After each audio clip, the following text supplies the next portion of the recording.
Alright, y'all, this is one of those first take episodes. Just like all of the first take episodes that we just have to watch because they're just talking about shit that we just have to see. You know what I mean?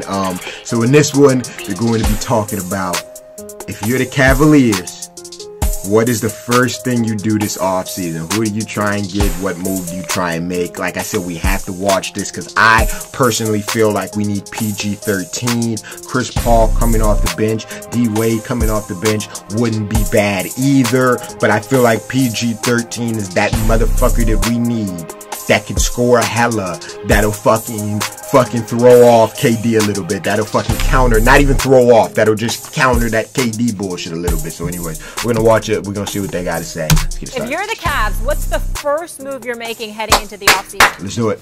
I'm trading Kevin Love and I'm trying to acquire Carmelo Anthony. The reason why is because even though I think Paul George would clearly be both myself and Max's first choice, right? I think it's going to be harder to get a Paul George than it would be to get our Carmelo Anthony. I think Carmelo Anthony has the hearts, the guts, not only that, the perimeter game where he's not going to disappear in a closeout game. That's just not going to happen with Carmelo Anthony on the floor, particularly with LeBron James and Kyrie helping him. I don't know if there's enough basketballs that some could make that argument, but I'm telling you right now, nobody is going to force Carmelo Anthony to back down. Nobody's going to scare him, and no moment is going to scare him. And I think that's he might be trying to shoot too much. Big deal. And because I like Melo. Melo's my fucking nigga. I'm going for it. It's something that I thought, if you remember, nobody was out there out front more than me speaking about how the Cavs needed to unload Kevin Love in order to get Carmelo Anthony. It was specifically for moments like we saw in Game 5 where Kyrie shows up, J.R. Smith shows up, LeBron James shows up, but then is forced to roll his eyes in utter disgust at Kevin Love because Kevin Love just didn't seem to be the guy in Game 5 that he was in Game 4 or Game 2, things along those lines. Those are not issues you're going to have with Carmelo Anthony. It's the first thing I'm doing if I'm Cleveland. I don't think they need another ISO scorer. I think what the Cavs really need is a modern big, a rim protector who can also guard out in space, who can switch onto small players if you need him to, who can hit the three if you want to play 5 out, or post you up like a version of that who was available last year, Al Horford, right? The ideal version of that would be what we hope Karl Anthony Towns can develop into. Golden State has something like that minus the rim protection in Draymond Green, and that's really what's made them different, you know, until Kevin Durant came and put them over the top. But those guys are really hard to find, and unless Phil Jackson is dumb enough to give you like Porzingis, who's a version of that, for Kevin Love, and you never know with the Knicks, you probably are not going to find that. So then what else could they use that's more than who's even a rim protector? Look at the history of the league, even the recent history. I don't think a rim protector would help us. Two-way wing players is probably the fastest way to a championship. Jordan and Pippen, LeBron and Wade. Who's like that if not Paul George, Stephen A., who may be available? Jimmy Butler. So, you know, is Jimmy Butler good enough to be the best player on a championship team? No. But the second or maybe third best player on a championship team? Yes. The question is, does he shoot it enough from the outside? If he does that year, they could win the whole thing. Question. Are you saying, for the record, that a team like the Cleveland Cavaliers should take Jimmy Butler ahead of a Carmelo Anthony? Any team in the league should take Jimmy Butler ahead of Carmelo Anthony.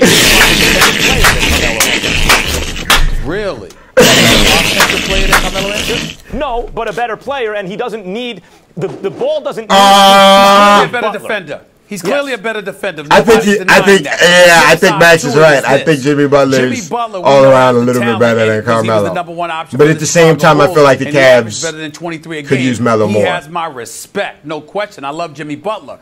But in terms of offensive firepower, he is no Carmelo Anthony. And the last time I looked, I don't give a damn who it is. Nobody's stopping the Golden State Warriors. You need to outscore them. Right, exactly. Right.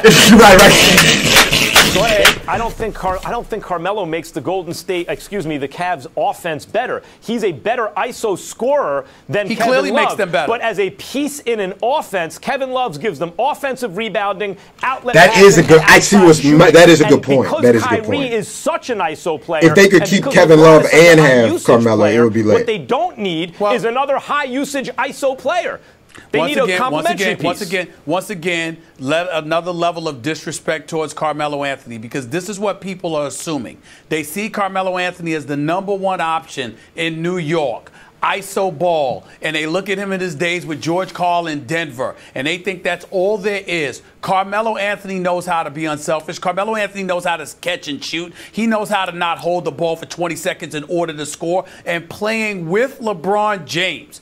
Think about it this way: not only is your offense that's a tough one. But also I kind of get what Max is saying. Both of them on the floor together. That is, it's also because like this shit that Kevin Love gives the Cavs, you still have two Carmelo scorers cannot on the get the floor Cavs who can do their own thing in a Kyrie or Melo. So the consistency with which their offense would flow is certainly something that Carmelo Anthony could absolutely, positively facilitate. And you have evidence for that. He's also not unselfish, because when he performs when he's performed in Olympic competition, certainly not to compare the two. I'm talking about the unselfishness when you have teammates that you can trust will get it done. Carmelo Anthony has been underappreciated. I'm telling you. When he was in the Olympics, he was the primary scoring option used by LeBron James on that team. It's not that he was the best player, but he was the scoring star when LeBron used him that way. He fit in very well, I agree.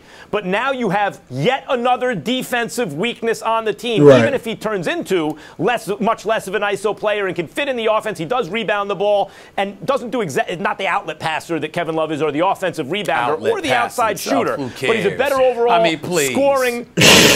scoring presence. But even defensively, addressed your weakness here. Jimmy Butler gives you a lot of scoring. Jimmy Butler is clearly a better defender. Hold on. Jimmy Butler's a better defender. Paul George is a better defender. I get that. I am conceding. No one is stopping Golden State. So you have to, they outscored, they averaged 121.6. Right. And the Cleveland had some defenders on there. It doesn't matter. They're going to score against anybody. But hold on, Max. But let me tell you the difference. Let me put it to you plain and simple. With Carmelo, Kyrie, and LeBron James on the same team, there is no 28-4 second quarter run. I promise you that. I promise you that. I think your logic breaks apart. I don't follow it, because the Cavs had an all-time great offense. The difference in these the difference in these two clubs was not that Golden State's offense was so much better than the Cavs. The difference was they both had great offenses, and only one had an excellent defense, and that was Golden State. So you want to just try to outscore Golden State? You're still going to lose. You must I don't know. I don't know if that's what it was. I don't. Okay, guys, so what do you think it was? Do you think that the Warriors won because they had a better defense than the Cavs, right? Or did they win because they outscored them? That's tough. That's tough. Because there were some times when I would watch the Golden State defense and be like, yo, they are playing some pretty good fucking D. But at the same time, man, I think Stephen A is right. In the 3 games when we were in it, right? The last 3 games that we were in it, all 3 of those games, we came out scoring a lot early. It wasn't even because of our defense like that. It was because we got out to early scoring leads. You know what I'm saying? In the last 3 games, Game 5, Game 4, and Game 3, all 3 of those games we came out scoring hella. So I think I might have to lean towards Stephen A as far as we need more scoring, more so than we need defense. I don't know if there will be enough basketballs to go around with Carmelo on the team. I really want to get Carmelo and not have to give up Kevin Love. If there was some way we could do that, keep our big 3 and pick up Melo, then it would be fucking lit. I don't know how I feel about trading Kevin Love for Carmelo. You guys can let me know. I kind of want to, but at the same time, I feel where Max is coming from, that there's shit that fucking Kevin Love gives us that Carmelo just cannot give us. So I don't know how I feel about that. Best case scenario to me would be to not trade anyone and just pick up a few people. If we could pick up Paul George, pick up D-Wade, pick up CP3, pick up fucking Carmelo without having to trade anybody. crucial to the team, that would be best case scenario to me, but I don't know if we can do that. But anyways, it's going to do it. Leave a like if you enjoyed. Tweet me more ideas. Instagram to me, yo. Leave all your comments below. Let me know what the fuck you think the Cavs should do, what their first move should be. Do you think that they lost to the Warriors because their defense wasn't good enough or because they couldn't score enough points? All of that hip, fun, cool shit. Who's better, Carmelo, Jimmy Butler for the Cavs? You let me know. Till next time, it's been your boy Poseidon again. One thing's for sure. They got to do something. Fuck me. They got to do something. What the fuck? Something has to get done.